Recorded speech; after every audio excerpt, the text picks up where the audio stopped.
Hello everyone, good morning mga kapopo. Ayan, happy earnings po sa lahat po ng ating users dito kay Popo Live Application. Yan po mga host na nag-quit sa kanilang agency. Bakit hindi ka makaalis sa agency nito? Gayong paulit-ulit ka po na nag-file ng quit.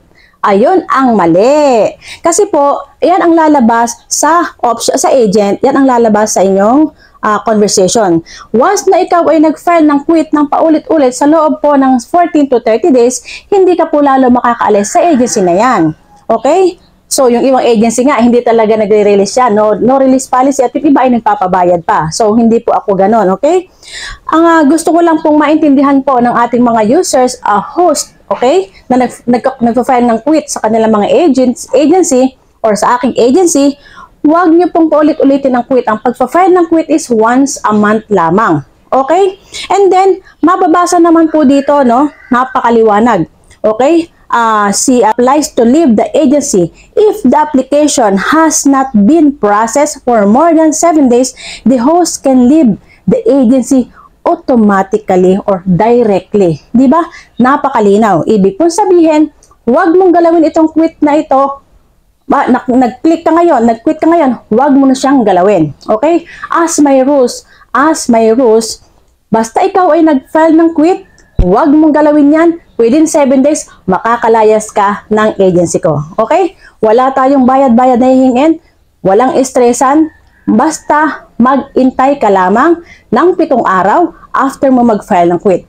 So, yung naman po na mga users or host ko na nag-file ng quit na laging pending, wala po sa akin ang problema. Nasa sa inyo po ang problema. Bakit? Kasi nga po, paulit-ulit ka ng quit, file ng quit sa loob ng 30 araw. Minsan nga, araw-araw nag-file ng quit. So, ibig sabihin po, araw-araw kang ma-error. At hindi ka makakaalis sa agency ko hanggat may error. Kasi wala pong options ng agree. Okay? Dahil nga po error. Yun po ang tinatawag natin na recalled. Pag sinabi po na recalled, ibig po sabihin is mag-file ka po ulit ng quit after dun sa date. Titignan mo yung date, di ba? Bibilang ka pa ulit ng 30 days and then mag-file ka na naman ng quit. Okay? So guys, ganun po yun.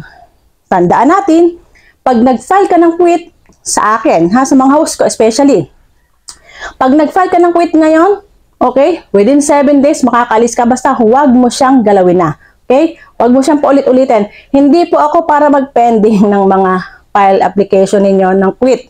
At hindi ko rin naman po kailangan ang maraming host. Okay? Minimum of 10 hosts ay okay na po kasi yun ang requirement ng isang agency. So, sa iba naman pong agency, kung kayo po ay hindi makaalis dahil hinihingan kayo ng bayad, ayan ay bawal. Kahit, ayan, i-report nyo siya. Okay? Kunin nyo yung ID, then i-report ninyo, malay nyo, mag-grant yung report ninyo, diba? So, may bibigyan ng leksyon yung mga agency na nagpapabayad. Kasi, naririnig ko, minsan, 5,000 pesos, 10,000 pesos, naniningil sila bago ka i-release. Diba? Nakakalungkot naman yon kasi tayo nag-aarimunhan, diba? Nagtitasing tayo para tayo ay makaipon ng points and then para tayo maka-withdraw. Pero kung mga agent na yan, inaniningil, ibang usapan na po yan, bawal po yon. And then, dito po talaga sa agency, ay sa Popo agency is marami po dito ang no release policy. So pag napapasok kayo sa ganung agency, wala tayong magagawa. Rules nila yan, control nila yung ID ninyo. So wala tayong magagawa, no? Sumunod kayo sa rules kung gusto nyo. Okay? Pero kung ako ang tatanungin nyo, kung ayaw kayong i-release, di hayaan nyo yung ID nyo sa kanila, gumawa ka ng bago. Okay?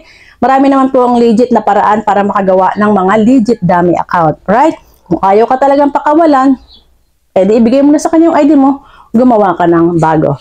So, ayan, paulit-ulit ko pong sasabihin dahil gusto ko po is maintindihan po ng iba, huwag akong awayin kung bakit hindi ka makaalis ng agency. Okay? Kasi kasalanan mo yan. Kapag nag-file ka ng quit ngayon, huwag mong galawin, within 7 days, makakalayas at makakalayas ka. Pero, hindi ka na makakatasking sa aking party room kahit kailan. Okay? So, ganun lang po kasimple yun. And then, yung naman po mga users na nagpipian sa akin na nagagalit, huwag kang magalit kasi kasalanan mo yan. Tingnan mo yung pinaka-last date. Okay? Tingnan mo yung pinaka-last date ng pag-file mo ng quit and then bumilang ka ng 7 days. Or 7 days, bumilang ka ng 30 days. Okay, mag-file ka ulit. And then, within 7 days, automatic makakalayas ka. Okay, ganun lang kasimple. Bawal ang istrisan, ha? Okay, maraming salamat po. Ayan, isa lang po itong mga reminders. Happy earnings everyone. Happy earnings mga kapopo.